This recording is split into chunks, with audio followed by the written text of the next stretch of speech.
ọ̀tọ̀ ní nọ́mbà tó máa fi fún ọ ọ̀tọ̀ lẹ́tọ́ máa gbẹ́rù lọ wáyé tó máa wù àwọn ìṣẹ̀lá ìlú.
Tuesday, 29th of December 2023. Welcome you to another edition of Bystanders on Tuesday. Of course, new state.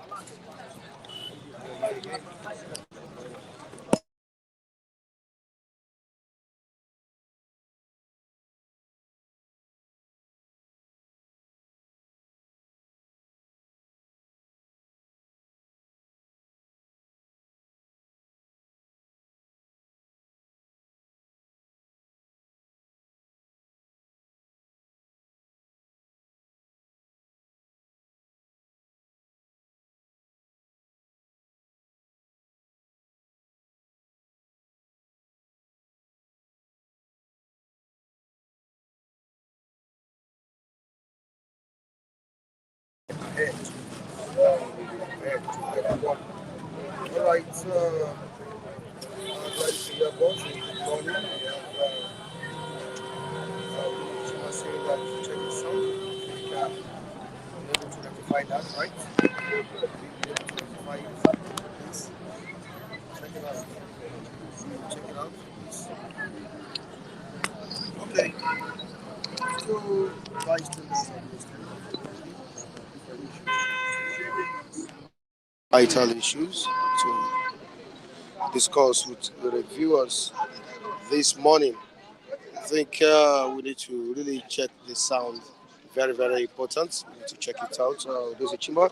Are you okay with the sound now? There's a Chimba. Please, very, very sorry about that. We are making sure that the things are, put together for the viewers' comfort, for the viewers to enjoy the program. We are currently working. I will surely find solutions to all these things. All right, bystanders at listeners on Flip TV, your number one is review program. It's the 29th of December 2023. Like I said earlier on, we are approaching the new year. Just a few days from now, we will be saying Happy New Year. But I'm saying Happy New Year ahead to everyone. I wish you Happy New Year ahead. All right, very, very crucial stories to discuss this morning, important stories to dissect with me. I'm talking about our reviewers. We see Matthew is here, Mr. Mike, the gentleman, is here. We have Charles. Yeah, Charles is there. Raphael Mbechi is also around. David and some other reviewers are presently at the newsstand, ready to discuss trending issues today. The Plateau Massacre talks on it, still going on. Of course, we don't need to forget that there are people still mourning, what happened in Plateau State. Nigerians as a whole, is mourning. They are all mourning what happened. And don't forget uh, the demise of the former governor of Ondo State, Rotimi Akeredolu. Nigerians are still mourning.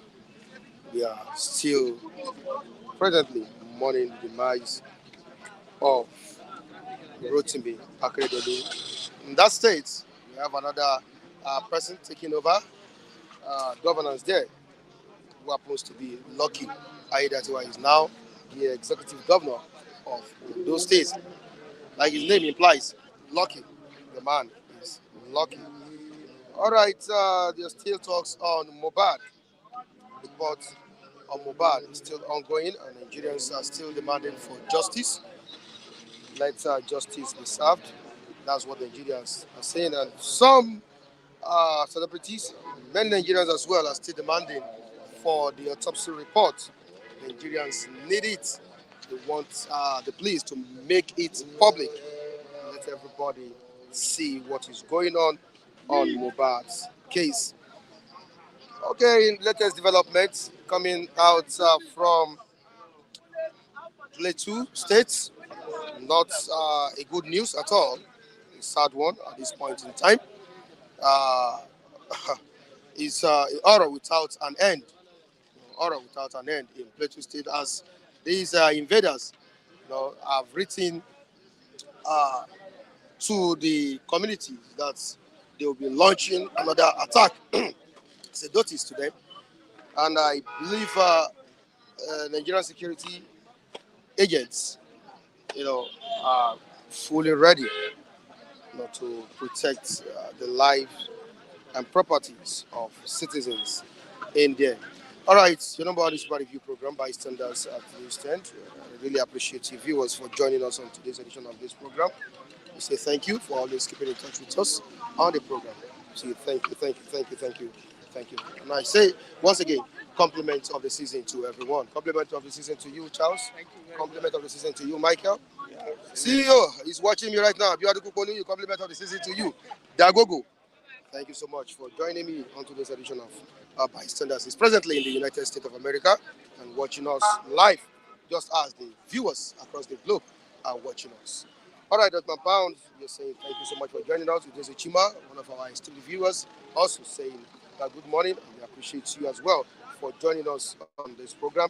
This morning, we have a Gladys Onyabo, one of our esteemed viewers as well, saying good morning. Taiwo Odunlade is here, not forgetting Oluwasegun Oladimeji Adelani saying good morning to Flip TV.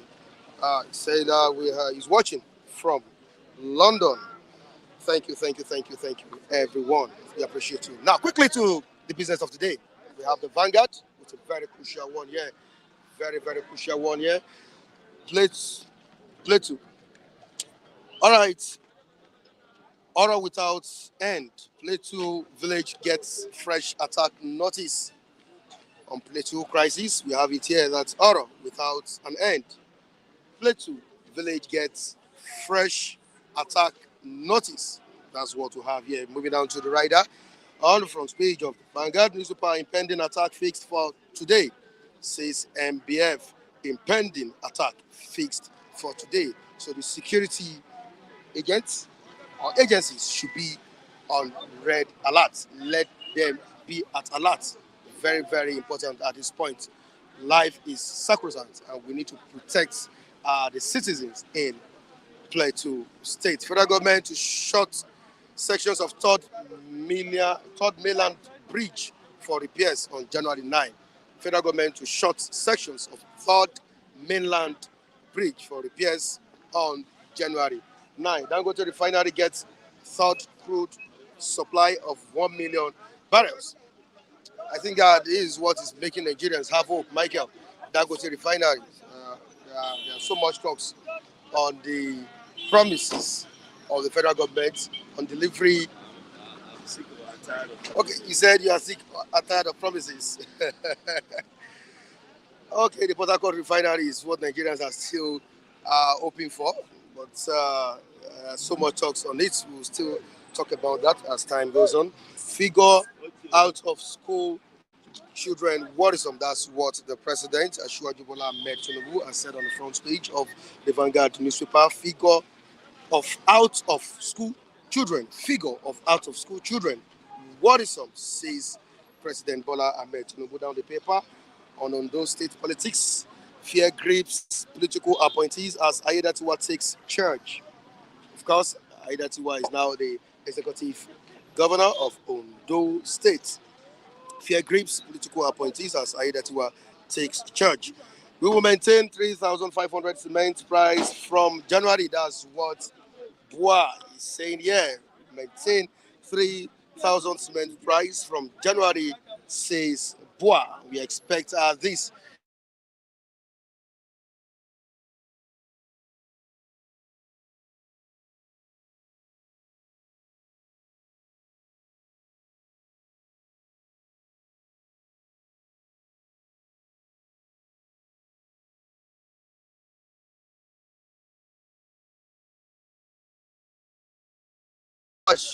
Bimpe Samuel Femi, that's the videographer doing a great job behind the camera. Plateau Massacre, Invaders rights community threaten fresh attacks. UN demands probe. Invaders rights community threaten fresh attacks. UN demands probe. Federal government can generate 10 trillion naira from non-oil assets, says tax panel chairman. On to the next one, we have the president and his wife with Nigerian footballer Asisat Oshola, right on the front page of the Punch newspaper. the First Lady, not beside the President, Ashwaju Bola Ahmed Tinubu, and Assistant Oshola Tinubu. Els Oshola says Nigerian women resilient, shining globally. Wow, Nigerian women are shining globally. That's what the president is saying. I think this girl is already is doing us proud in the country, and we must appreciate that fact. Raphael, is she not doing us proud? Is she not making us proud? Chola, I mean the Super Falcon, team, they have been making us proud for years now. Mhm. After carrying African Nation Cup, female won for many years. They retain it All right. for so many years. All right, thank you I'm so telling much, you, they are Raphael. doing us proud. Doing us proud. Thank you so much, Raphael. All right, attack notice sent to community. Soldiers got 37 distress calls during Saturday's attack. That's what for that military forum shifting. As said here, that's still on the Plateau Massacre. Of course, I said it earlier on that invaders have written a letter to the community and they have been again. Security All right, operatives and I expect the securities many times to be on ground at this point. Seriously prove it. All right, 5 Akeredolu'S men quit Akeredolu'S cabinet. Governor shops for deputy, of course. I told you our reviewers are set to dissect issues we saw this morning. Bystanders administered. John Obon is review program. Mike Radokuni, the hang. Raphael, good morning to you. Yeah, good morning, Mike. How you doing? I'm fine. It's a really bright Friday morning. We have a lot. TGIF. Thank God it's Friday. Thank God it's Friday. All right, thank God it's Friday. Raphael, what should be security agents or agencies be doing at this point? They need thorough overhauling from the IG to the chief of general army staff, all of them, because these communities, had they been the security operatives agencies in Nigeria has responded in time, the almost 200 people that were dead wouldn't have died. Do you not understand? See, they write them. These communities kept on calling security agencies, the police, the military, briefing them on the security risk. These people wrote also. These people called us. They are coming, but no response from the military, from the police, and the other security agencies in Nigeria. What does that spell? See, let me tell you, the communities in Plateau State that are calling the military, the police to come to their rescue. Who is the head of the police? I know it's a Yoruba man, but who are those policemen? Who head those police posts, police station, police command? Who are their heads?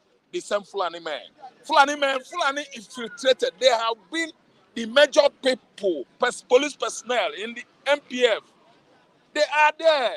They are everywhere. The military is the Fulani. Fulani man controls Nigerian military. Fulani man controls the police. Fulani man is in charge of our security agencies to respond to distress calls from the attacked community. It will prove it's proving rubbish, nothing. Nobody should respond. I'm telling you, because the Fulani, there is a well orchestrated, coordinated attack. The other time it was in Kaduna State.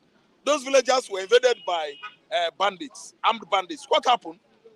The security outfit they had there, I mean the vigilante, started resisting the bandits. What happened? They sighted an white helicopter. It was lowering vigilante people.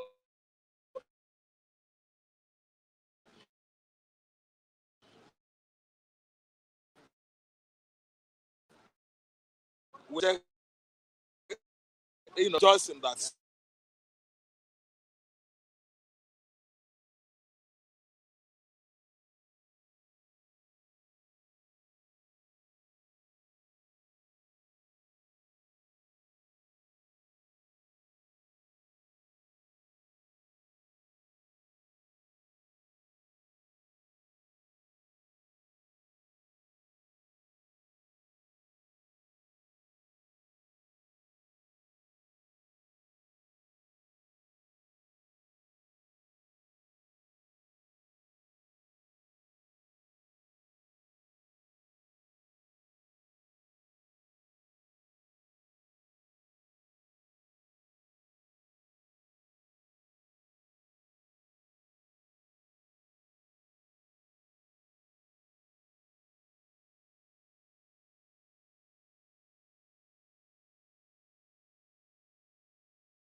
colonization. The political elites, they are in agreement with the British, our colonial masters. What they are ripping, they were ripping off 1950s, early 60s, the British. And now that they agree to leave Nigeria and hand over to Nigerian people, you know what they did? They agreed with Zeke, Awolowo, and so on and so forth. You should not allow your mineral resources to what? To be, mostly expended. Be expended on this country. Send it across to London. Be sending it across to the London, or else. So that independence, you see, is an agreement between the then politicians, political elites then, freedom fighters then, elderly statesmen then, between them and the British, and they started fulfilling the deal, serving the same Britain again, using our mineral resources to develop London, Paris, Brussels, everywhere. Are you listening to me? The same British people are in black skin here. Nigeria is not going anywhere. Yes, that's why. How could you send distress call across to the police? They could not come. And helpless villagers were just mowed down by bullets like that, by some idiotic invaders from Sahel countries, Fulani herdsmen. This time again, this regime again, my brother, it is unfair. It is unfair. If you ask me, very, very unfair that we are witnessing the same thing that Nigerians witnessed during Buhari regime for 8 years. Tinubu is there now. Nigerians are not protected. My brother, APC has done Africa the worst thing ever. What do you think? Because Nigeria is where Africans are leaning on. Even in Jonathan's regime. He's so token. But not like this now. Whether not like this or like this, there was insecurity. Yeah. What I'm saying, what is the problem now? And how can we provide solutions to this? What solutions do we have left? Anyway, outburst of terror attack across Nigeria started during the Yaradua regime. Yaradua was there when the Taliban just attacked police station in Yobe, Borno, across the country.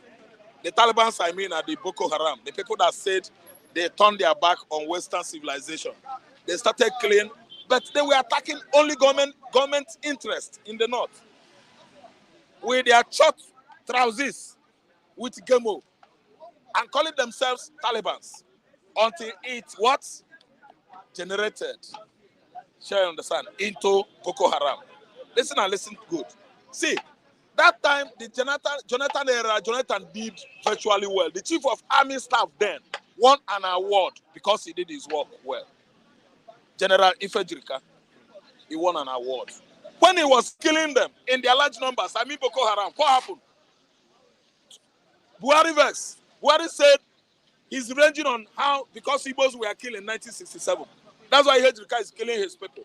Attack on Boko Haram is attack on the north. Blah, blah, blah, blah, blah, blah, blah. Are you listening to me? So let me tell you, Jonathan minimized the insurgency attack in Nigeria during his time. It wasn't like the time of Buhari. Should we get foreign mercenaries? Foreign mercenaries is imminent. If we do that, it's good. We're supposed to. The government is supposed to. It should go a long way. See, when the indigenous security agencies, experts not advising, is advisable. Security experts, excuse me, security experts, if advises Buhari or Tinubu, they at the head, could they listen to use that money instead of buying mercenaries from Russia or Israel to secure Nigeria? They will use the money for themselves. These are people that are mad, psychopaths. They prefer their lives, their family, their children to Nigerian lives. The lives of innocent Nigeria don't concern them, Mike. These are people that prefer themselves.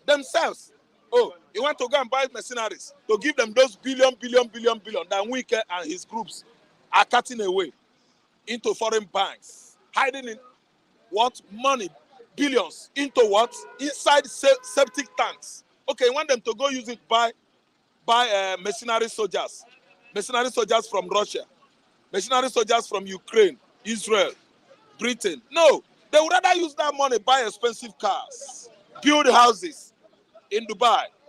Are you listening to me? Build hotels in Southern Africa. They can't. They don't value our lives. These people are British people in white skin. I say it on and on. Colonization we are talking about is on because Britain just replaced themselves using what? Black skins. I named them, all of them across the country. They are the ruling class. If you go to Britain today, the ruling classes like Winston Churchill and somebody Robbins, you know, the one that was ruling Britain during British Nigerian Biafran Civil War. They are the ruling classes. These people keep on oppressing and oppressing and oppressing. And so it is in Nigeria. They are Wolowos. Are you listening to me? The Chagaris, the Buharis, the Abachas, they are the untouchable. Because they align with the whites to do what? To rip Nigerians off their natural resources. Are you listening to me? These people are the trouble makers we have in Nigeria. They have been troubling Nigeria for years. And let me tell you, any one of them that comes, they will see follow that step. That's why Obi, if you see the forces that remove Obi, you will know that it's further beyond Tinubu. White doesn't want anybody that should open his eyes like Igbo man and say, no, you can't do anything. The white wants a tool they should use against the Nigerian people. If you allow Obi to be there, Obi is too intelligent. You can't cheat Obi. You can't cheat Nigerians anymore. You understand me? Obi has sense.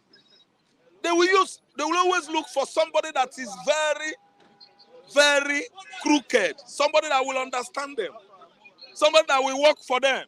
Somebody that CIA should manipulate. Somebody that CI5, British M16 could, manipulate. The Birmingham Palace, Madam Eliza's compound. He will look for somebody that Charles, his son, Charles, Isiapia, his head. You don't see her, Prince Charles' head. There's no head there. If you see any man with bad head, be very careful. Charles, make his hair. I want Charles' hair to grow now. From Birmingham, with long nose, all those big nose, big.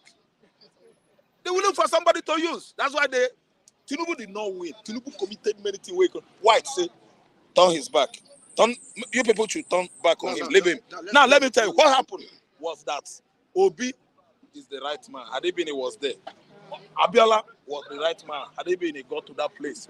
The white should have vomited all that they stole from Africa for over 500 years. That's why you see the forces that was against Abiola now, you should understand. Now white. Are you listening to me? It is the white.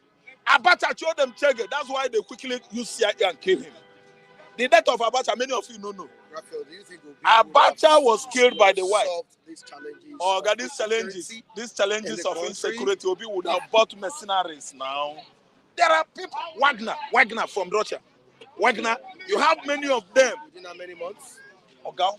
Yes. Solving security challenges. Oga, they will finish Sambisa forest. Oga, if thou could drag Nigeria and Niger to fight and Chad, Oga, then go fight too. See, let me tell you, the insecurity in Nigeria is beyond us. It's not an oligarchy. The oligarchs in the north, they know about Boko Haram. France, they know about Boko Haram. British, they know about Boko Haram. Something is going on in Sambisa forest. Lots and lots of mineral resources that are there. Platinum, uranium, californium, many of them gold. Let me just ask you this question.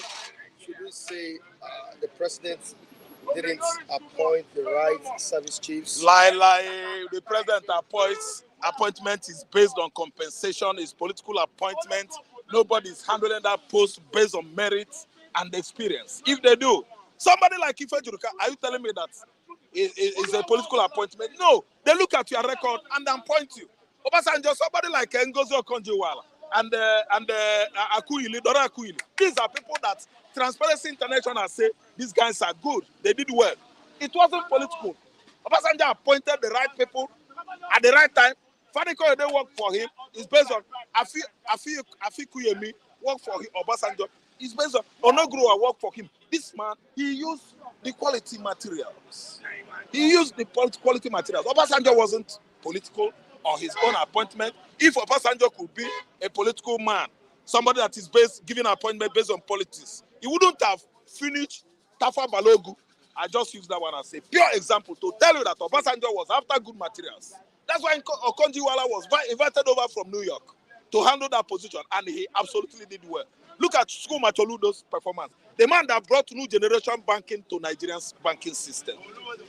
It's August well. Before his appointment, we don't receive Western Union. No, we don't know the meaning of Western Union. We don't know the meaning of ATM. If you go to banking hall in Nigeria, you will go with your maths. Oga, give me my tally number now. All of us will lie down at Wema Bank. Idiroko. I said, give me my tally number because you will line up from the other bank, from the other end to the other end. If care is not taking, some of the malams come with Uta Hausa mat. When you are waiting, you will sleep.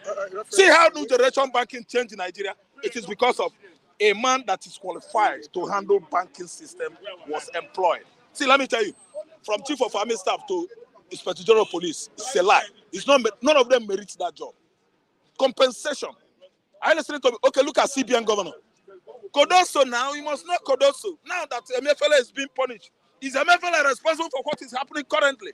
Don't you know that there is Naira crunches? There is Naira crisis. What are you saying? Mr. Kodoso is there now. They are punishing Emefiele. Emefiele, is he the only one that steals money? Is Emefiele the one that is handling CBN currently? Don't you know that CBN is a separate entity from government? Do you know that? You can invite somebody from Canada to manage your central, your apex banks. I can remember when Mark Carney was Central Bank Governor of England. Central Bank of England was managed by Mark Carney of Canada. Britain did not say, you must be an Anglo-Saxon, you must be a Normandy, you must be a Scot, you must be from England. They invited him. He handled English Central Bank Governor. Central Bank very well, Mark Carney. So this one now, Obasanjo invited Kodoso. I don't know where Kodoso come from. Whether what is his name? Tinubu employed Kodoso. Is Kodoso doing well? Where is the newly printed note? Have you seen it? See, these are political appointments, and political appointment lack what? Competence and what? Charismatic leadership. This is what God has created you for, and it happens that someone appoints you to handle it in the public office, okay, you are going to do well. Are you listening to me? But if it is Ndebia appointment, appointment, Ibo Hausa, Ibo Igbo, Ibo Yoruba appointment, ethnic sentiment everywhere in Nigeria. That's why we don't have good leadership. Anything public operation in Nigeria is rubbish. What belongs to everybody belongs to nobody. That is how they manage any public agency in Nigeria. So let me tell you, the failure to secure the mid-belt towns in the recent time has serious issue to do with the Fulani oligarchs, Fulani Hausa oligarchs, and they are the one responsible for insecurity in northern Nigeria. What I say? All right. Away from that, let's quickly talk about Mohbad. Of course, the year has ended, and we've not gotten a clear report on the autopsy that was conducted. Okay, Mohbad. Yeah, the civil society group demanded the autopsy reports of the late Mohbad. Yesterday, reacting to this, the Lagos State Police Public Relation Officer, Benjamin Hundeyin, said that the police does not want to do the guesswork. So what I'm saying now is that it's so unfortunate that until this moment we've not seen a clear report on Mohbad's despite the fact death, cause of Mohbad's death. Yes, despite the fact that people are demanding for justice. Okay, people are demanding for justice, but we could not get justice. Why? Because of the people that killed that boy, Mohbad. I think it is from the what? Above. Yeah. The assailants. Yes, that killed that boy. They are from above. People from above. Anything from above. In Nigeria, you can't investigate it. It's just that, let me give you instance, Mike. That's the clause. See, and there is official involvement. And well, official Government involvement. assailant. I'm telling you now. That's why you cannot come out with good results. There is official structure that aligned with the people that came about.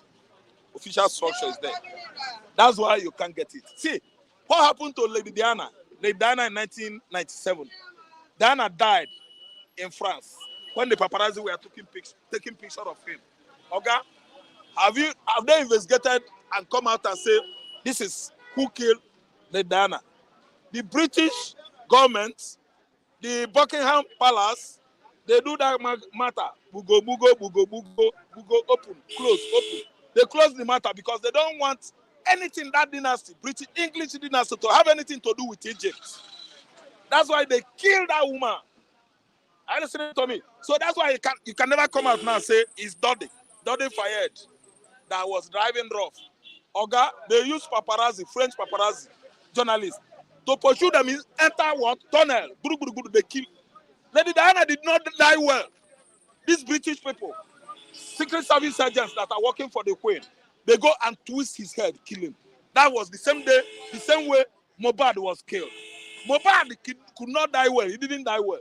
They squeezed Mohbad's neck, break his neck, and bury him. Not only bury him, they cemented his grave. What are you telling me? There is official connivance. That's why, to unravel the actual curse of Mohbad's death, nobody knows that. I let you go, Nobody could find that. Who is your man of the year? Okay, the man of the year 2023 was Peter O.B.P.O. But he disappointed me. I don't want to know. But Obi is the man of the year. He won it. He should win it up to the whole world level. Nobody say Obi is the man of the year winner of the Sun magazine. Obi is the man of the year winner of Punch newspaper. No, globally, this man came for the first time and rubbished Nigerian political system. And he showed them that it is only a charismatic leader can steer the ship of democracy in Nigeria correctly. He toppled Tinubu in his home. He toppled the whole north, the so-called Fulani oligarchs in the north. He won everywhere in the southwest. He won everywhere in the southeast. He won everywhere, and the whole world actually know what played out. Obi is my man of the year. He's my idol anyway. But Mike, let me tell you, he fall my hand. I'm sorry to say this. Obi fall my hand. Why? Immediately Obi win election, these people are doing that rubbish. You start attack. You carry on your onslaught. Attack them seriously. If they come, hand over your two wrists to them. They should handcuff it. Oga, Nigeria will catch fire. See, these people, they will all have been in exile. Obi started playing, I'm a church boy. I'm a church boy. Church boy. That's what killed Obi. I didn't like him again. And if Obi come out, I won't vote him. Obi would have fought for him. Obi would have fought for himself. Obi would have fought the justice, injustice. Nigerian court is a joke, fluke. No court in Nigeria. Nigerian judges are thieves. No judges in Nigeria. Nigerian legal system is rubbish. Nigerian money justice, Nigerian money judiciary, Nigerian money judges. That's what we have. Nigerian money court. Was stolen, the court will have declared him the winner of the 2023 presidential election. Oga, Obi fucked up. Let's forget saying something again, Mike. Obi is the man, my man. All right, there's a move by the rep, by rep to criminalize non-payment of salary. You see this report. Okay, to criminalize by the rep now. Non-payment of salary. Okay, if you don't pay salary. Yeah. Who? Listen, Mike, wait. Okay. Because they are now in the house of rep, they are trying to torment the governors so that any state that fails to pay salary, the governor is a criminal. Okay, thank you so much. When a criminal is caught, what happened? You take him to the court. If a governor fails to pay salary, if you take that governor to the court, what will happen? Does Nigeria get caught? Oga, House of Rep, if you people don't know what to legislate, you should get away from that place. Nonsense law. Non-payment of salary criminalized my foot. See, if any governor fails to pay for 6 months, what are you going to do, Mike? The judges are there for the governor. The courts are there. The judiciary are obeying the executive. What are you saying? All the representatives, people that are representing us in the both upper and lower legislative chamber. If you don't know what to legislate, get away from there.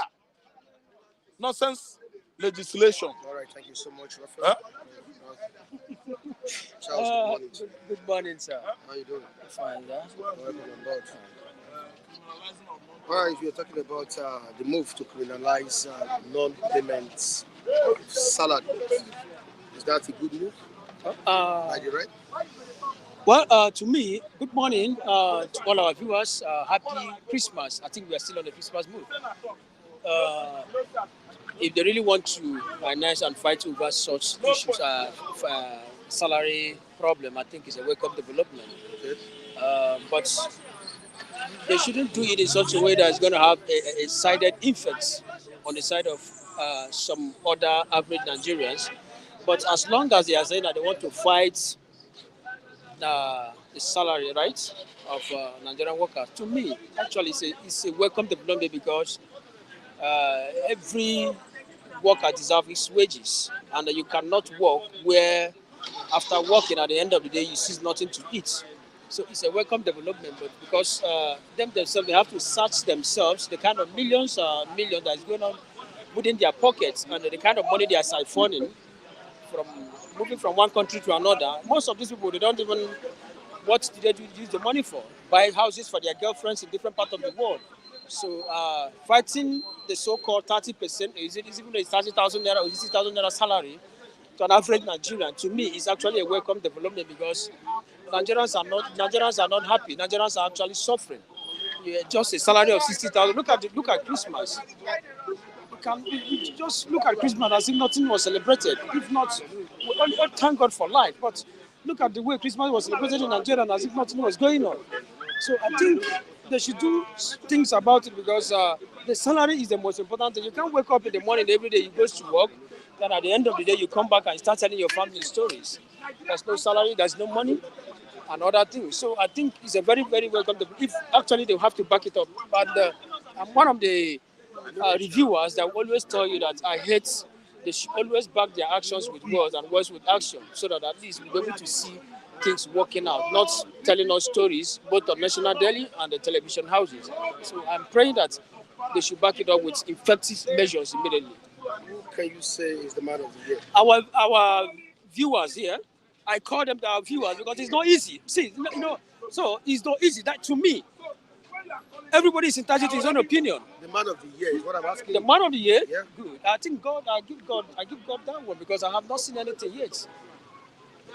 But when you are talking about generally the men's and the people of the year, I give it to our viewers. Reason best known by me because it's not easy. Some of them wake up very early in the morning. Maybe in USA, at least a lot of people are still sleeping by now. So you find out that some of them will have to wake up just to see that they watch whatever that is going on in Nigeria here. I think I give it to them. They deserve it, right? They deserve it. They deserve it more than. Politically? Well, I think I'll give it to Alex Oti, Abia State Governor, because I think that young man is trying. Honestly speaking, that young man is trying. Alex Oti in Abia State, the governor of Abia State, Chomo Oti, the young man is trying. And knowing the kind of environment he comes from, the way Aba and the other communities in Aba, in Abia State, happens to be. But when you go to that particular place right now, I think the young man is actually trying. So I think I'll give him the politicians of the politician of the year by my own estimate. So I don't think it's actually differ from. I can even go in different with whatever you give to me as in. You can come here and tell me it's Tinubu. Somebody can come here and say it's Obi. But actually, everybody is actually entitled to his own personal opinion here. That is why this is a radio station. This is a television house. So we have to. You will say your opinion. Your opinion might not be making sense to others, but it might be making sense to others. So you understand. Mr. Michael, there's a topic you raised here based on Plateau. Yes, another notice. This is not the first time. This is not the first time we have seen something like that. This is not the first time. I was in Plateau State some years. I started my secondary school in Plateau State, to be precise, Bukuru to be precise. And this is not the first time. The bandits and the henchmen and other people will have to give you a letter that they are coming to invade your community. But mind you, bringing out such letter, even if a date has been stated on that particular letter, believe me, there is not that particular day that they are coming. They have to give it a time when you might have forgotten that these people are coming, that is when they will invade that particular place. But it's not a slap on the Nigerian security agencies. It's a wake-up call for them as in to find out that, it's very, very important that you cannot give a few Nigerians the mandate to start scaring a lot of millions upon millions of people away from their community. We are talking about Bokos. Bokos is a place where their state university is being located, Mangu side to be precise. We have Mangu, we have Bokos, and we have Panshin. That is where this year Federal College of Education is located, almost the same road. So I think you cannot allow, because we have a lot of people coming in. Are you getting a lot of people coming in from different states as in students? So by virtue of you coming into as in to tell them that by virtue of you coming in and allowing the herdsmen to give them what I may call a letter that they are coming to invade a particular community, it means you are not only scaring the community alone, but you are scaring even those that are coming there for their different business purposes, and even the students that are coming there to study in Plateau State, as to be precise. So, to me, the federal government is actually a wake-up call for the federal government for them to wake up and start fighting most of these things, because you cannot be there, whether Abuja or anywhere you find yourself, and while you sleep with your eyes closed, security gathering you all over, why an average Nigerian cannot sleep with his eyes closed. So it's a very, very shameful analysis by me, if I would say, by whatever the herdsmen are bringing out as the letter they are brought in. To me, it's actually, if these people do not know, if they are not earning, if they are not achieving anything from most of these people that are coming in to invade or destroy most of this community, I think these people are just, it's very, very simple for you to fish them out. So I think the federal government is actually a wake-up call for the federal government to start. They should wake up and start knowing fully well that the lives of each citizen is very, very much important than most of these things that we call property and other things. Because a man that cannot take, or a leader that cannot take the lives of its citizens as in paramount important, I think is not worthy to be a leader. So I think the federal government should wake up and know that these people, if everybody should die in Mangu or Barikaladi or Panshin to be precise, or even Bukuru itself, tell me who will come out tomorrow and exercise their franchise on the next coming election. So definitely it's a very, very disgraceful act to Nigerian government, because you cannot allow a few group of individuals to start terrorizing a particular community that you know quite all right that you can flush out immediately. So it's a welcome development if the government can actually wake up and start fighting most of these bandits. Yesterday, the civil society organization, Take It Back movement, called on the police to provide the autopsy reports of the late Mohbad. I'm asking this question: why are we not get justice for that? Yes. Do you think? Even when the case started, do you think there's going to be justice for Mohbad? Why are we yet to get justice for Mohbad? Because that is the kind of country we are in. If it were in the Western world, I think by now things would have done properly. Are you getting me? So I think a lot of forces are behind the death of this young man. So definitely, I don't have to comment on that. So whatever that happens is left for whoever that did it. If the guy died naturally, fine. If it was somebody that killed him, fine. The meat is there. It left for such person and his God, for God to judge between them. But for me to start commenting that Mohbad, justice or no justice, I have not seen Nigerians. We Nigerians, we are very, very good. If something happens, you find out that it will be very, very hot at that very moment. You find out nobody's even talking about Mohbad anymore. Nobody's talking about Mohbad again. Even if people are talking about it, but it was not as hot as it was then. So when it was fresh. So I think what I believe is that whoever that did this, or even if the guy died a natural death, fine. If somebody killed him, fine. Congratulations. On that very day, I think you have to give account of whatever you have done to the young man. All right, Taiwo Ololade is saying something here. Taiwo Monsa, good morning, sir. Mohbad's wife and his brother know who killed Mohbad. Thank you. You see, that's exactly what I'm saying. I said it here that if it is somebody that killed Mohbad, sometimes there's some things that I don't meant to comment here, because if it is somebody that killed Mohbad, fine. If it is a natural death, fine. But what I'm saying is that do you expect, even if it was somebody that killed Mubad, do you expect to see justice being prevailing in a case like that? The answer to that is no. So what I'm asking is that whoever that did that, if your hands or if you are among the people that killed Mubad, congratulations, the meat is there.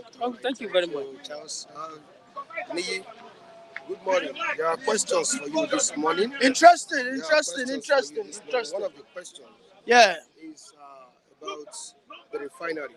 The Oh. year has ended. Today is 29th of December. Yeah. I'm not making a mistake. You're not. So what's happening? What's happening with the refinery? Well, as promised by NNPC, they told us that the refinery would work to start production, but they achieved 70% of it. I think, especially the Port Harcourt refinery phase 1 was completed 100%, and they are currently test running it. Yesterday also, we saw Dangote receiving, I think, the second batch of over 1 million barrels of crude oil. All right. Yes, they have not achieved it, and I'm so disappointed. But of course, they still got an A, because that refinery, especially the phase 1, as we completed, we can see that some gas flaring were done, and maybe hopefully by January it will actually kickstart. But I'm actually disappointed, and I'm not going to exonerate the president on that aspect. You're not going to exonerate the president? No, I'm not going to exonerate. He messed up, okay? Because you see, in governance, transparency, candor, saying it as it is, stop, stop mixing words together. Let people know where we stand. Actually, will give people hope and sense of responsibility. So enough of the false hope, enough of falsifying the truth. We need to call him out on that, and that's what I'm doing. Port Harcourt refinery has 2 phases. Phase 1 has been completed. It is currently undergoing, test piloting and all that. But in their statement, they said Port Harcourt refinery will be completed, which is inclusive of either phase 1 and phase 2. You understand? But I'm not satisfied with that. I am not satisfied with that. And so therefore, I am so disappointed that Port Harcourt refinery as of today is not producing PMS for us to use as Nigerians. All right, the Reds have made the move to liberalize monthly salary, and further reactions to this move the Reds. Is it a good move? I think the reps. I think the reps are always, in their approach, they are always very self-centered. Yes, there's something that happened in Rivers State, and I think this is one of the things that prompted them. Fubara did not pay the House of Reps salaries, so whenever there are issues between the executive arms and the legislative arms, the executive tends to be high-handed. So I believe they want to pass it into the law that any governor that does this should be watched out for a criminal offense. And of course, that will also cascade to the what? To the civil service. But again, the legislative arm of government are not stating the basic KPIs. There should be a key performance index. I can't believe that every civil servant does not have a portal that he used to send a daily report. You will see our civil servant, all they have to do is they'll probably go to work twice a week. Are you not aware that some people in Abia State who were doctors, who have Japa, were still collecting salaries? Alex Oti came out to issue that. We cannot continue with this analog kind of lifestyle. So I don't take the legislative arm of government serious, because they are so particular about themselves. Because this policy will, in a way, at least protect their own salaries. Whereby no governor under any guise, we shouldn't be, by the way, but no governor under any guise will have that impetus to say, I want to seize the salaries. Are they saying that if we are passing this law, the civil servant must also do his job, whereby a monitoring tool, an evaluation tool is being put in place. They are not talking about that. It doesn't matter if you are a civil servant in Zamfara. It doesn't matter if you are a civil servant in Borno. You have to have a portal that you give a digitized report, real time. You must clock in. You must clock out. Listen, there's no nation that will grow beyond the capacity of a civil servant. One of the top 3 reforms China and any other Asian tigers did was to reform the civil service. Yes, what Ahmed Tinubu said, because we saw Oracle came in those very few months that he came on board, that they intend to reform the civil service. Yes, by next year, we want to see how they intend to do that. The only reason why Lagos State has remained the best state in Nigeria is because Lagos State has the best civil servant. You cannot argue that. Lagos State has the best civil service commission. They are followed by Rivers State, and then maybe Edo State and all that. And no country, no state will grow if its civil service is not top notch. Because those civil service guys are they are the mechanics, they are the ones that control the dynamics of the daily operations of governance. When it comes to project implementation, execution, protection, they are the one in charge.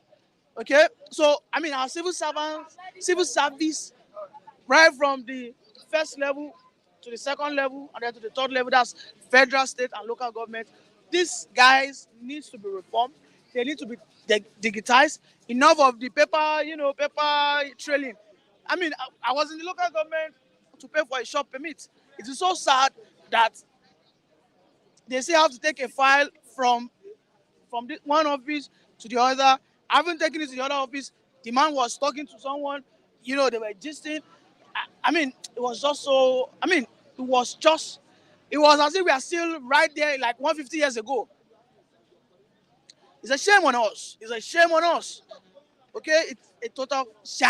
Now, let's quickly move back to the Plateau Massacre. Since the era of Goodluck Ebele Jonathan, former president of Nigeria, insecurity has remained the major challenge in the country. Of course, the former president, Muhammadu Buhari, also faced it. This is another administration led by Akeredolu'S Tinubu. Do you think Tinubu will defeat insecurity? Can he defeat it? First and foremost, Tinubu needs to replace his NSA. I said it here. I have said it over. I don't think anybody calls out New Rubadu like me. New Rubadu is a fluke. New Rubadu is an error. New Rubadu does not have the capacity. He only has it. Yes, he only has the credentials. He only has the certificates, but he doesn't have the practicality. Unfortunately, there are so many police officers or ex-police officers who would have done much more better. In the last 7 to 8 months, New Rubadu has proven to us that he's not fit for that job. I understand people clap for him, okay, based on his antecedents while he was in the EFCC. People who are listening to me today would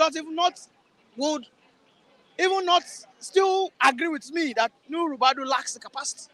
Do you think that's a mistake on the part of the president who nominated? This is someone who was nominated that 90% of the people in Nigeria applauded. Some people have the credentials, but when push comes to shove, they don't deliver. And this is what we are seeing in New Rubadu. What innovation, what technology adoption is New Rubadu bringing to solve this insecurity? How is New Rubadu advising the president? If Tinubu nominated New Rubadu based on his credentials, because his credentials is stellar, we all agree that New Rubadu in his credentials is a perfect pick. But in implementation now, New Rubadu is a flop. He is a flop. And he should be the first person that is sacked. And I'm hoping that Tinubu will look into that. Because, of course, let me tell you, The most important fight this man has is insecurity. Okay? So and I asked someone a question. I said, if who would you have preferred to come solve this insecurity that we have in Nigeria? Peradventure, if Tinubu wasn't there. I mentioned Atiku, I mentioned Wike, for instance, Raphael mentioned Obi. and I mentioned Obi. Okay. And I asked Mr. Matthew, an ardent supporter of Obi. He said a Wike would have even done the job. Because what is happening in Plateau and anywhere we have insecurity, okay, we need a ruthless leader that can give a command. I mean, in Plateau State, we have over 7 communities that has been taken over, that has been renamed. It now means that those invaders are now occupying that space illegally. It simply means that those guys, they need to be what? They need to be terminated. So why is nobody giving that instruction? Why is anybody, well, no single president, even if Buhari couldn't give that instruction? Of course, Buhari will not be able to do that because those people are Fulanis. Will Obi be able to give that instruction? I dare not. But you know why he said Wike would be able? Because Wike said it while he was in River State. He said, anywhere you see anybody with a cow, they would have been experiencing Fulani herdsmen in River State. Wike went on a car. He stood on a car like this with a mic. He said, anywhere we want to see Fulani with cow for this state, we could not kill him. Obi could not say such words. He didn't say that word. We have to be sincere. Everybody has his strength and weakness. As of today, we don't want a leader that speaks good English. We just want a leader that can behave like a tout. Let us get our sane climb back. Because these guys they will only be scared of a bigger bully. You don't go to bed with them. You cannot go to bed with these marauders.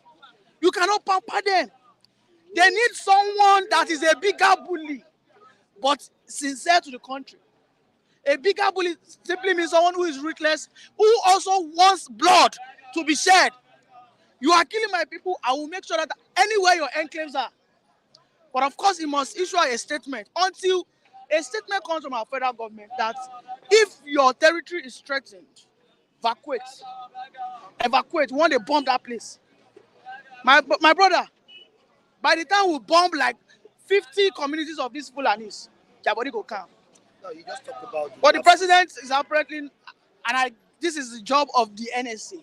He is not advising the president to do the right thing. And of course, because Nuhu Rubadu is a Fulani, if I'm not mistaken. Are you advising the president to sack him? Yes, immediately. I have been shouting about Nuhu Rubadu for the past 4 months. I saw this before anybody. I said Nuhu Rubadu is not being intelligent. Our solutions are just everywhere. All we have to do is buy technology, bring in cameras, bring in, border control machineries. Because these guys will come through the border, maybe through Cameroon. Look at what happened in Taraba. 2 weeks ago, they went to Taraba and killed people. And I can't remember the governor's name. He said these guys are coming through Cameroon. I mean, why should you build a house without a fence? Why should you? You can have a borderline. Algeria, between Algeria and Niger Republic, that border is fenced. Despite the fact that they are both Muslims, despite the fact they are both Arabs. And that same guy that fences himself is the one that Niger respects. Until we protect ourselves, Niger will not respect us. Ghana, go to Ghana, northern Ghana. They have all these machineries set up there. We know the solutions. If Nuhu Rubadu is a Fulani, of course, he will always have that sentiment. Okay? And lastly, I want to put a caveat. Enough of the issue of using Fulani, because yes, we understand that Fulani over the years have been identified to be the majority of herdsmen. But that killing that happened in Plateau State cannot be empirically, proven that Fulanis committed that crime. Because there's no single footage Do you know that if such thing had happened in Benin, in Rivers, in Enugu, in Akwa Ibom, do you know that a video you would have seen a single video? Do you know we did not see one single video footage of how that killing occurred? Is that not an indictment on us? Is that not an indictment of Nuhu Rubadu? We have 5 satellites in the sky. We have 5 satellites in the sky. What do the satellites they look? Also a failure on the part of the service chiefs. Yes. And this is where yesterday I came here and I was wailing about our National Assembly. If we have a working National Assembly, the service chiefs, all of them should have what? Should have gone. You, the commander of the Air Force, the most superior power in military is Air Force. The most superior is Air Force because one bomb can take away 1 million persons thrown from the sky. But here we are today. The NSA is not doing its job. The NSA should be having a sleepless night. The NSA should be the most loudest person, even beyond the president. Nuhu Rubadu needs to go. He needs to go. Thank you very much. You need to go. I don't know already. Good morning to you. Good morning, Mr. Mike.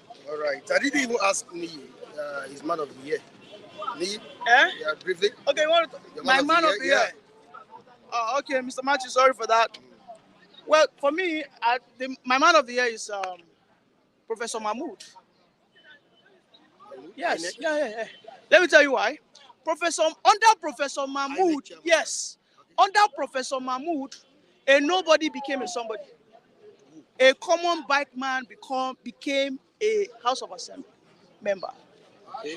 A young girl that I would have toasted if I see her on the road in Ilorin is currently a House of Rep. In Abia State was emancipated. They were delivered from the bondage of PDP for the last 24 years. Under Professor Mahmood, we saw how APC won logically. It was proven that for you to win an election in Nigeria, you need solid northern base and a southern base. We saw that your ego alone cannot win you a presidential election in Nigeria. That is what killed Obi. His ego. Not going into coalition with someone like Kwankwaso or Atiku. Okay? And lastly, under Professor Mahmood, PDP was demystified. PDP was demystified and they were vilified that they are the enemies of the Southeastern presidents.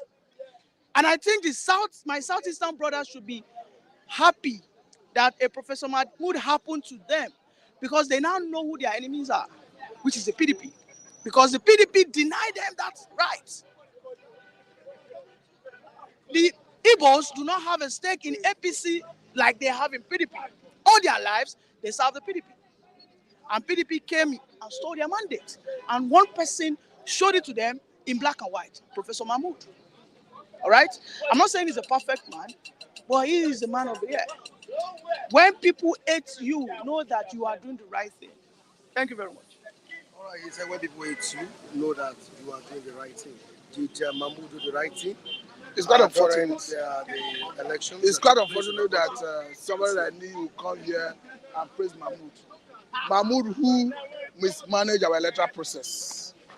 Mahmoud who, under his watch, Nigeria become a mockery in the Community of Nations. Mahmoud who told us that we were going to transmit the election results electronically from the polling units. And at the nick of time, that could not happen. And there was no genuine excuse. As we speak, the INEC result in the INEC portal, INEC server from Rivers State, according to Premium Times newspaper, and I think British, one of media organization from Britain, when they went to recount the vote from Rivers State, it shows that Obi won the election in Rivers State. Mahmoud, that under his watch, more than 6-7 months after declaring a winner of an election, the whole result is not yet uploaded to ANEC server. Mahmoud is set the clock of our national democracy back to 1999. Mahmoud is someone, when you talk of democracy, his name should not be associated with democracy. I'm being careful. I don't want to use derogatory words. I'm being careful, but if I want to tell you categorically that Mahmoud is an enemy of democracy, to say the least. So who is your man of the year? To be quite honest with you, it's difficult to say this person is my man of the year because the Bible says, "Do not put your trust in man." It's a word to him that put his trust in man. Let's remove religion from this. So this is not about religion. This is about the word of God. Okay. This is about the word of God.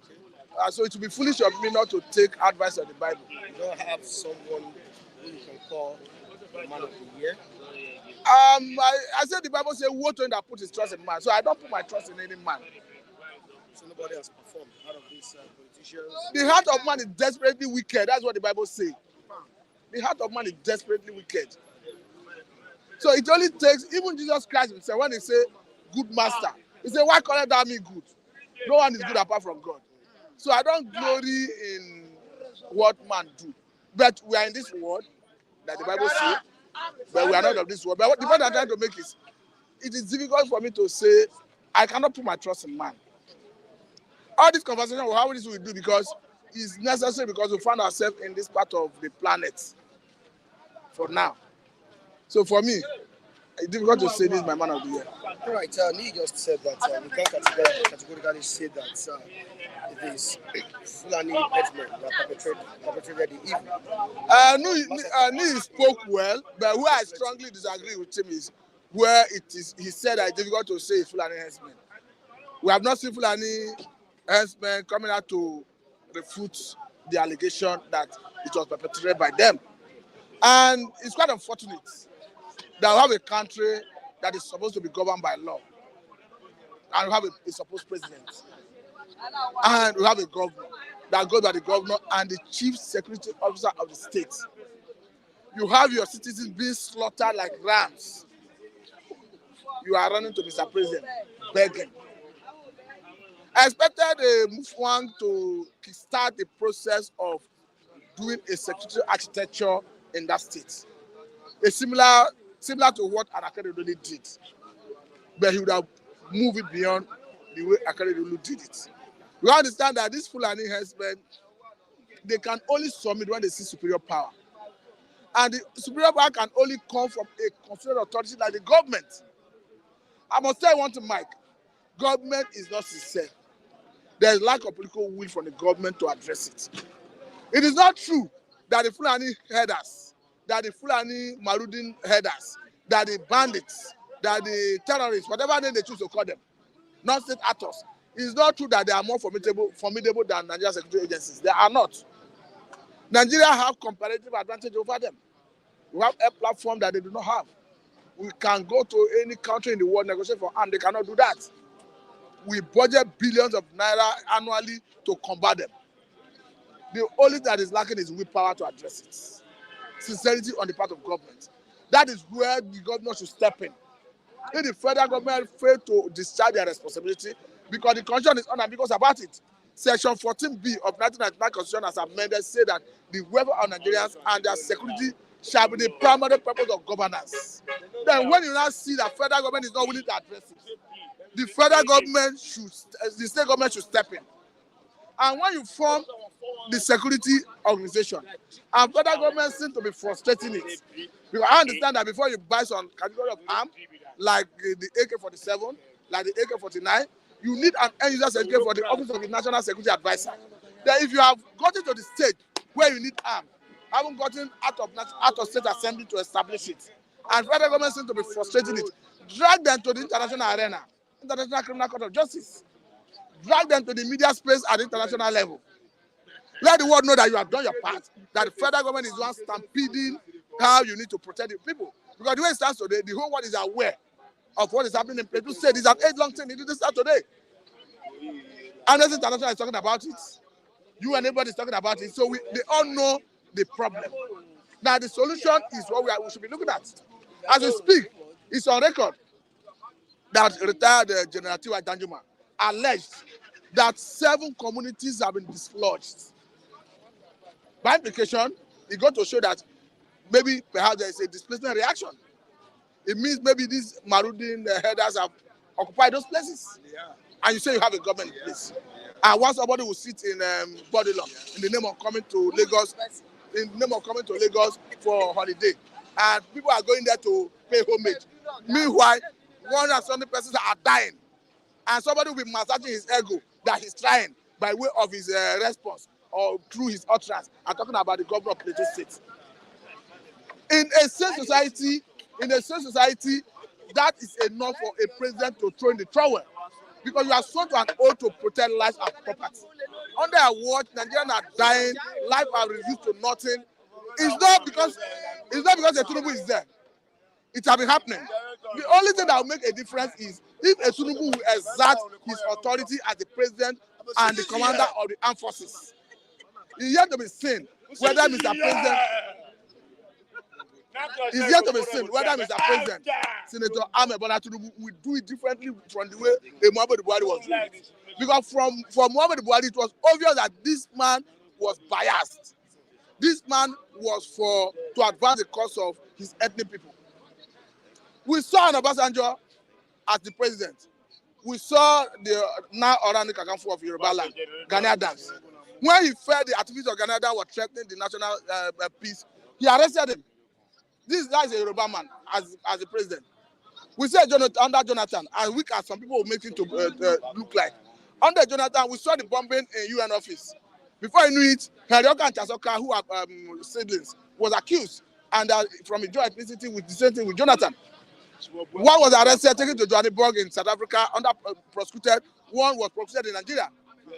So, if a Buhari was there, we saw bias from the way he handled it.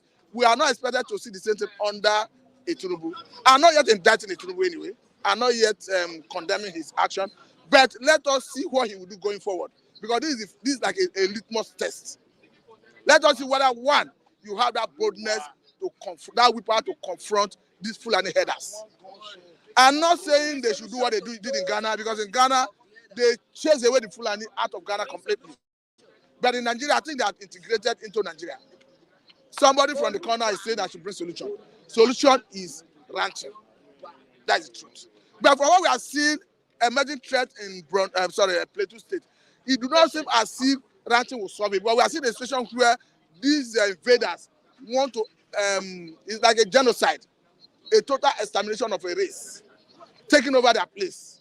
So I don't think ranching will solve that. But I think the government, whether ranching, whatever name you give it, crime has been committed. And the persons who committed it are living in Nigeria.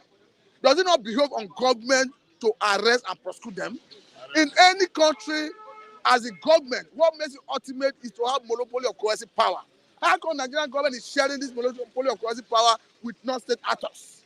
So that non-state actors will sack communities, dislodge them, occupy the space, and nothing is happening. Under the last administration, there was a scenario where even the former governor of Kaduna State said that bandits are already constituting themselves into government to the point that they are already adjudicating over cases. So I don't want us to continue in this trajectory under a Tinubu. That would be too bad. Yeah, there is a move by the rep to criminalize non-payment of salary. Who is that? Reps. Now, we saw a few months ago how Akeredolu, the NLC chairman, fought the government in Imo State non-payment of salary. Now, with this new trend, can it stop or help the act of governors? Law does not work in Nigeria when it concerns government. I'll tell you one thing, Mr. Mike. There are so many cases where the courts have ruled against federal government and state governments. You know, when the court gives a judgment and the government institution refuses to obey it, you who secure that judgment can go back to that court to ask for a garnishing order. A garnishing order is an order compelling government to obey a previous order. As we speak, there are so many cases where garnishing order have been issued, government still feel recalcitrant, they don't want to obey. So what we need is a total attitudinal change from federal government. That's why the head is very important. The head is pivotal in getting it right. If a Tinubu, for instance, want to get it right, you see everybody falling in place. Look at what is happening in Ondo State.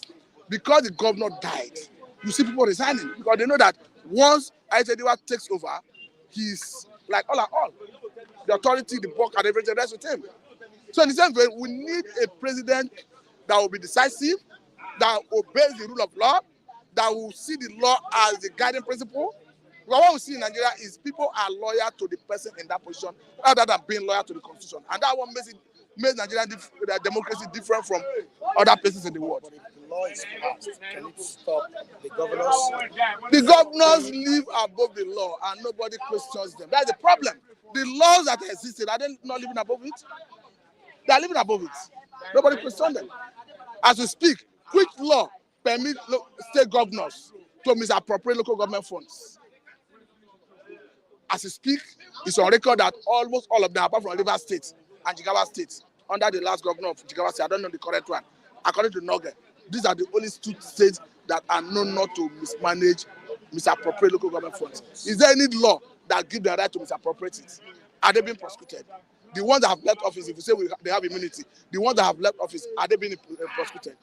So the problem is not even about law at times, it's about our attitude as a people. Thank you for having me. All right, Michael, before we go, yeah, morning, Adekunle Michael. how are you doing, sir? Very well, thank you. No, still on the case of Plateau States, Massacre. We have the president telling the security he gets service chiefs to probe the matter, to investigate the matter. Now, recently, the Invaders wrote a letter to the community telling them that they should be ready for another attack. And this speaks a lot. And it's a threat to the citizens or to the people living in that axis. What should be done at this point? Thank you. I think to say it's a threat is just begging the issue. The level of torture that the people of that axis, the entire Middle Belt, generally are going through is something that should worry every Nigerian. What those guys are going through is endless. I believe they live in perpetual fear of what might happen to them. Don't forget, this is a disaster that has occurred. This is an attack that has occurred countless number of times. We are beginning to lose count of the number of times attack has happened in this axis. And unfortunately, we've been having government in place that just believe that the whole essence of governance is to condemn a dastardly act and go to bed, only to wait for the next attack and come out to condemn. That is not the whole essence of being there as whether as commander-in-chief or as the state executive. What is happening in that state calls for even the international community to get involved now, to begin to speak directly to our government. I believe our United Nations is already doing that. And I expect more very serious nations should begin to ask questions. Why these issues have become unresolved all these years. In my view, I think there is a systematic ploy to take over those regions by the herdsmen, to be specific. Don't forget, we all know the issues. But if you listen to the governor after the attack, in a media chat, he had one of the media station. He said the political will is what is lacking. So everybody understood the issues. Everybody understand that these are the attackers. But the will to go after the attackers and their sponsors is what is lacking. And I think this current government should be ready to bear the cards, should be ready to give it what it takes, should show a clear departure from what we have always had, especially in the Buhari government, where the headers went loose across the country. And I think we should begin to have a clear departure from that era. No country can move forward if it is not secured. Exactly. So please do something to end insecurity in Nigeria. Michael, who is your man of the year? Yeah, my man of the year is the one standing right beside me. Akeredolu'S Michael. He's my man of the year. Which? Akeredolu'S Michael. Okay, Akeredolu'S Michael. Yeah. Why did you say that? You are my man of the year. You have asked me a question that who is my man of the year. I said you are my man of the year. Yes. Okay, aside Akeredolu'S Michael, who is your man of the year? No, I don't have any other person. You don't have any other person. All right, let's quickly talk about Mohbad. Justice for Mohbad, for over how many months now, and we've not seen a positive result. And a coalition of civil society group, demanding for the autopsy reports on Mohbad. Yesterday, a civil society organization, Take It Back movement, called on the police to please release or make public the autopsy reports of Mohbad. Why are we yet to get a clear report on Mohbad's death on Mohbad's death? I think it's the same reasons we have the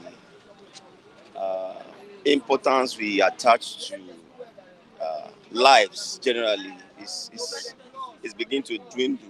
We don't see life as anything, and that is why people can be killed in their hundreds, and leadership will just be calm about it.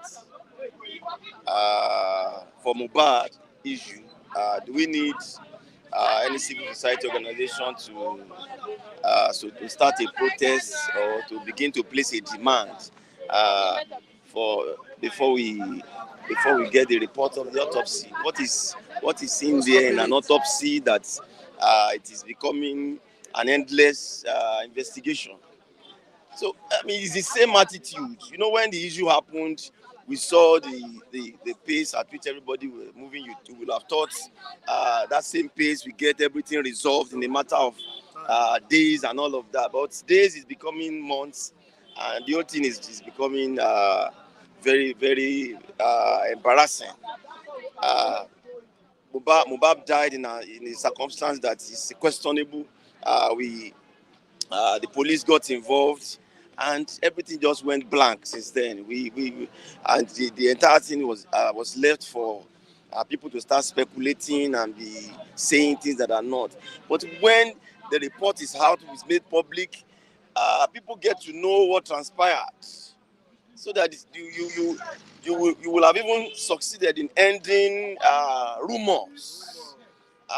People were alleged, especially online. Exactly. Don't forget, people were alleged during that period. It is this transparent nature of the reports that will have exonerated probably those that were accused and all of that. These things can be done without noise. Why must we wait for people to start demanding, to start we are going to protest? Are they waiting for another protest? So some things are just not correct in this part of the world. Okay, lastly, Michael, before I allow you to go, with the killings in Nigeria, what is of lives of Nigerians? Unfortunately, Mike, just as I said the other time, the worth uh, of the life of an average Nigerian now is the worth is dropping. Let me just put it that way. Let me make it mild. The worth is going down. If you can actually place a particular figure or particular value on the worth, it's going down, and unfortunately so. The way we treat ourselves, the way even leadership respond to the issue of lives. Constitution is clear that the lives and property the protection of lives and property shall be the primary responsibility of government. Virtually every government in the recent past has failed in this regard, and they don't see it as anything. They get to office now. What they are already thinking is next election. How do I come back for a second term? Second term has become a right. A second term that should have been a function of performance has been reduced to, okay, it's my right. I have 8 years and all of that. So the worth of an average Nigerian has dropped. That is the truth. Unfortunately so. And effort is not even being made to correct that malady. Effort is not being made to address that issue. Nigerians will just be killed in their own country, and at best, government will come out to say we condemn this dastardly act, and we have directed security agencies to go after the perpetrators. Lastly, That is the end of the story. Criminalizing non-payment of salary in the country, signing it into law. Can it stop the governors from owing workers in the states or in their states? Can it go a long way? Yeah, to some extent, maybe it will. Maybe it will. When it becomes a crime, probably they are more sensitive to it, perhaps. But ideally, it should be something that any reasonable government shouldn't be toying with. People have worked; they deserve their wages. It shouldn't be an issue that we are beginning to criminalize if it's not done and all of that. But I think it's a good step if that will make them sit up along that line. Why not? I should make it a crime. It's my pleasure, my brother.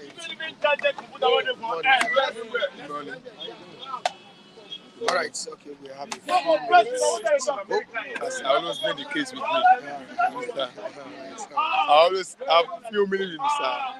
Maybe I will say you always give few minutes. Maybe whichever two. But I always have 1 minute, or you always give me few minutes. I'm going to be whichever one that comes my way. Can the present administration win the war on insecurity? Remember the Plateau Massacre?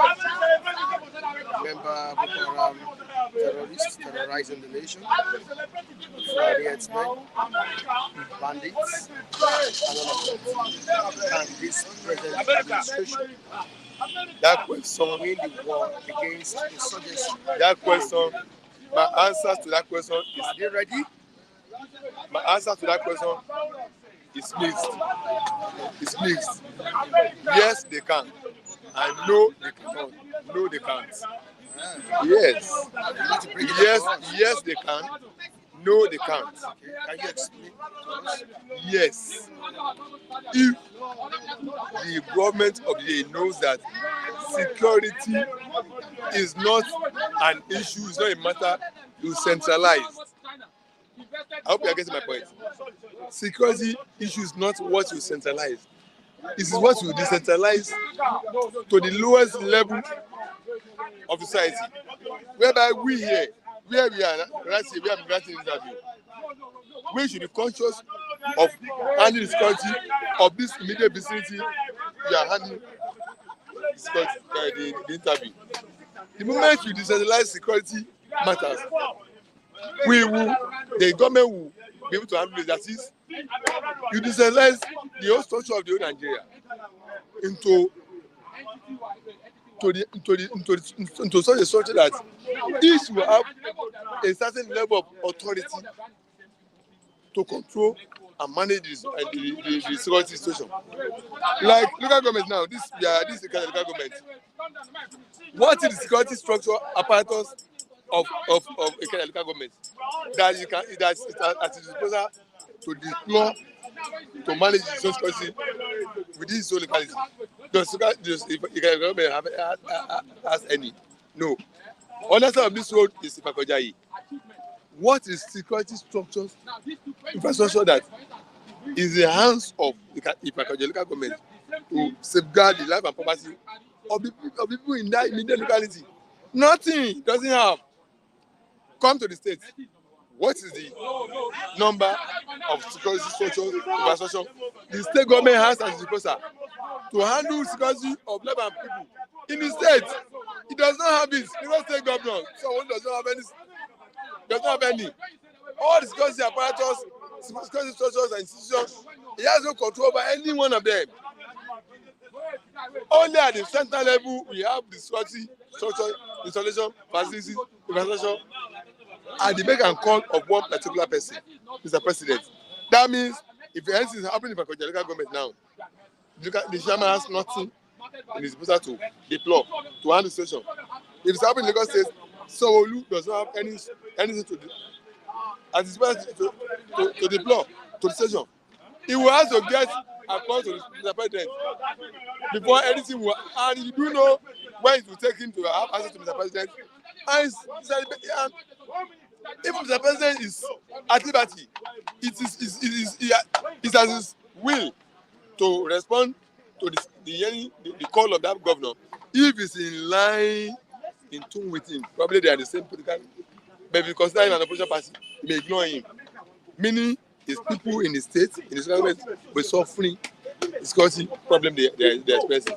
That means, if you still continue with that structure, then this government will not be able to solve that security problem. They will never be able to solve it until we restructure the country, decentralize. Let me use the common word, restructuring.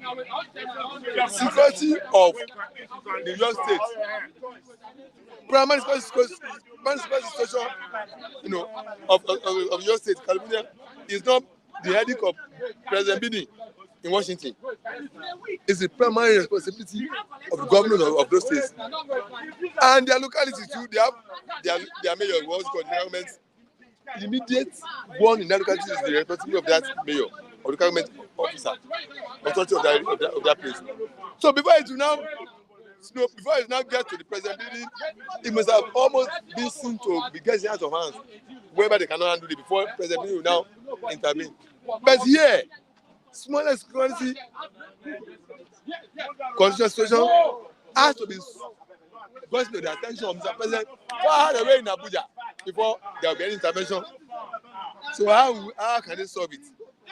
So my guess is that they can do it if you restructure and allow security matters to be handled by different levels of tiers of government. No, if they still retain the structure of the same level, so they will not be able to solve it. All right, before I let you go, who is your man of the year?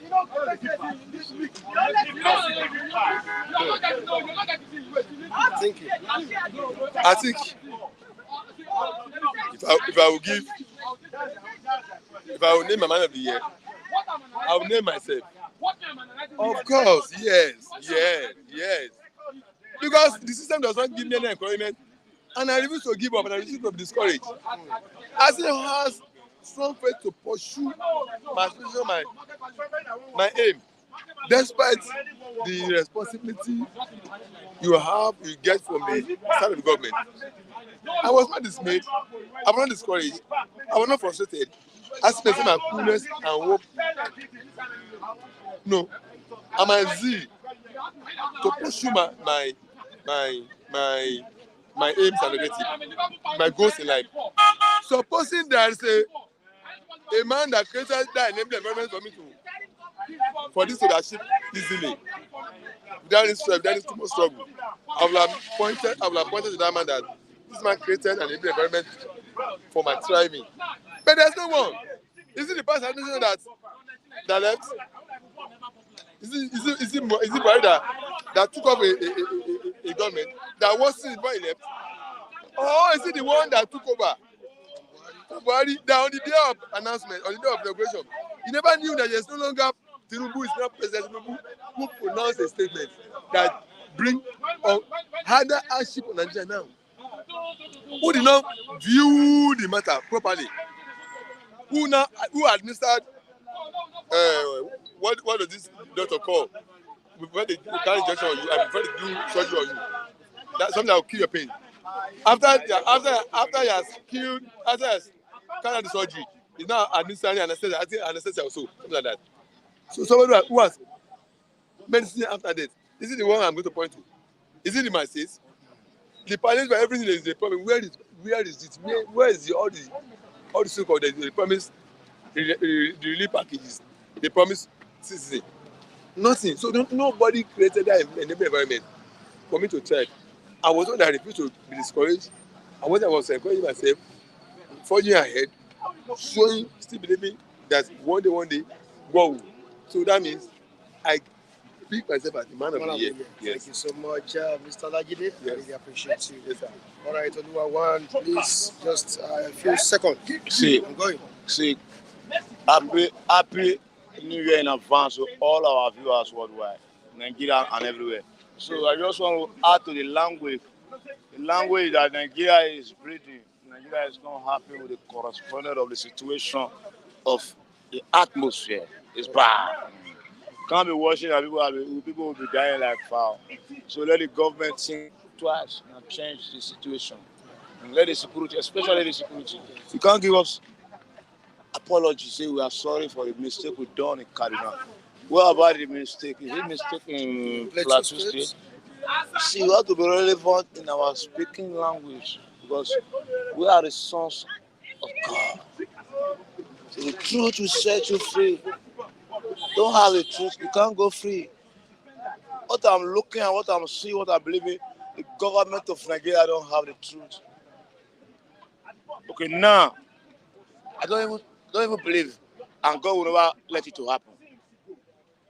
Another massacre here again. You see, sorry. The human being, the whole world is celebrating, the whole world is happy, the whole world is enjoying. Where the other part, Nigeria is not enjoying. Money somewhere, massacre somewhere, bombing somewhere. Where has we going now? Where are we going now? Where is the end of the demonic household? Where is party going? Where are we really going? See, Jagaba, if you lion, where are you? And you come from forest where you come say you be president. Everybody like you. Now, where's the Koyi? Where's the body law? Are you now? Are you in the body law? Are you in Abuja? Are you in the Plateau? Are you in the Kaduna? I don't like the story I'm hearing. I like you, but the story I'm hearing is zero. Because you are the president of the Federal Republic of Nigeria. Protect all angle. While killing people. And they run away. Nobody they catch anybody now. They say they bring another letter, say they are coming back. That means they are inside the government house. Their mission is to execute people. Government should stop that execution before it gets out of hand. God, my spirit is telling me it's coming back. I don't want it to happen. The government should put their satellite, torchlight, around Nigeria. I don't want to hear anybody kill anymore. I don't want to hear unlawfully killing because we are not animals. Please, we are not animals. We are human beings. And we are Nigeria. Protect Nigeria and let Nigeria enjoy Christmas and enjoy New Year and live according to God's purpose. God bless. You're welcome. So everyone watching us right now, say thank you. appreciate you for joining us on today's edition of this program. Thank you. To the videographer behind the camera, thank you so much. I appreciate you as well. To the reviewers who dissect issues with me on the platform, I say thank you on all of you. All right, tomorrow is another day.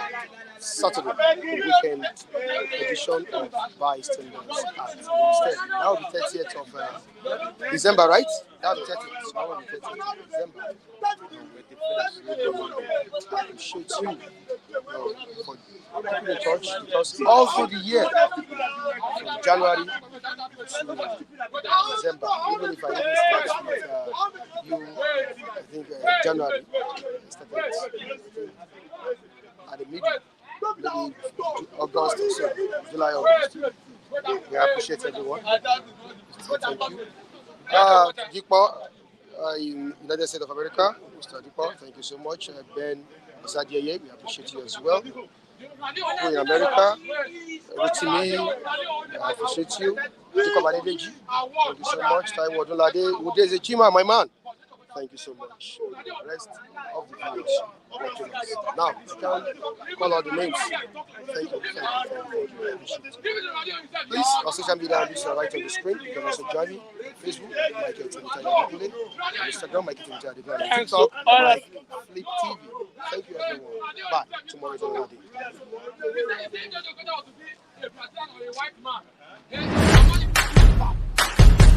day.